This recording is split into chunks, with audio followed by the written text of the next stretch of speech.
রহমতুল্লাহি ওয়া বারাকাতুহু। আজি আমি উপস্থিত হয়েছোঁ দাঁতেরপুরি দরবেশ আলী সাহাবর ঘৰত। তেখেতে বহুত দিন ধৰি কেঞ্চাৰ পেচেণ্ট হয়, মানে যি সম্পত্তি আছিল প্ৰায়খিনি তেখেতে শেষ কৰিছে চিকিৎসাৰ বাবদ, কিন্তু এতিয়ালৈকে তেখেতৰ চিকিৎসাত বহুতখিনি বাকী আছে।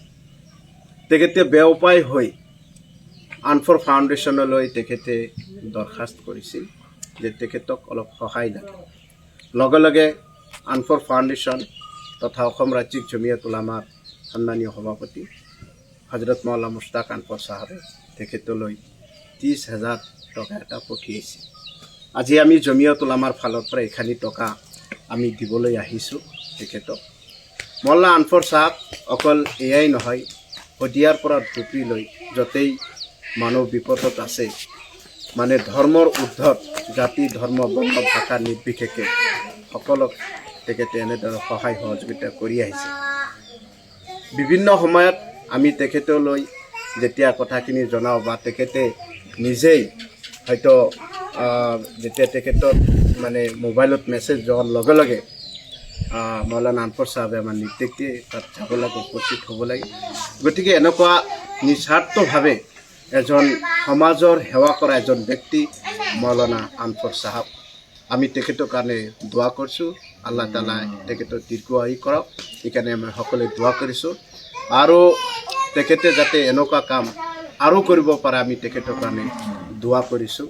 কাৰণ মৌলানা আনফৰ চাহাবে কোনো জাতি ধৰ্ম বৰ্ণ ভাষা দেখা নাই, সকলোৰ হৈ তেখেতে এনেদৰে নিস্বাৰ্থভাৱে সমাজ সেৱা কৰি আছে। আল্লাহ তাআলাই তেখেতক দীৰ্ঘায়ু কৰক, এইখানে আমি দোয়া কৰিছোঁ। আজি এইখানি পইচা তেখেতক আমি দিবলৈ আহিছোঁ।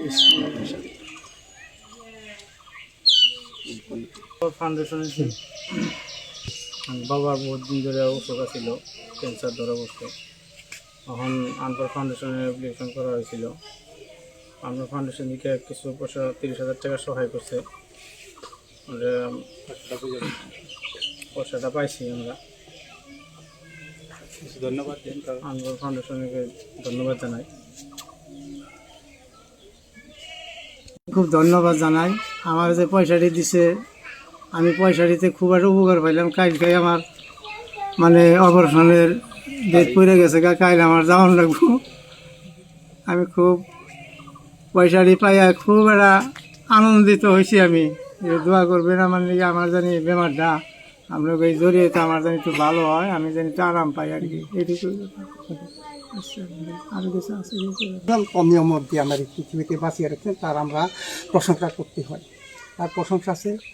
মানে আমাদের দরবেশ আলী আজ প্রায় 1 বছর হলো তার ওর রোগ হয়েছে, রোগ চিকিৎসা করতে করতে পয়সা পাতি শেষ হয়ে গেছে তার। যাই হোক, আপনারা আনফর ফাউন্ডেশন থেকে যে এর সহায় করলেন, তার যদি আপনার আমি আপনাদেরকেও শতবার ধন্যবাদ জানাইছি আর আশীর্বাদ করছি। এখন মানুষ জন্ম থেকে মৃত্যু পর্যন্ত যেটা জীবনকাল, এই জীবনকালে 3টা ভাগ। এই জীবনকালে 3টা ভাগ, মানে শৈশব থেকে যুবক পর্যন্ত লেখাপড়া করতে হয়। তাহলে লেখাপড়া করতে, তারপরে যুবক, তারপরে কর্মজীবন। কর্মজীবন কী করলাম আমি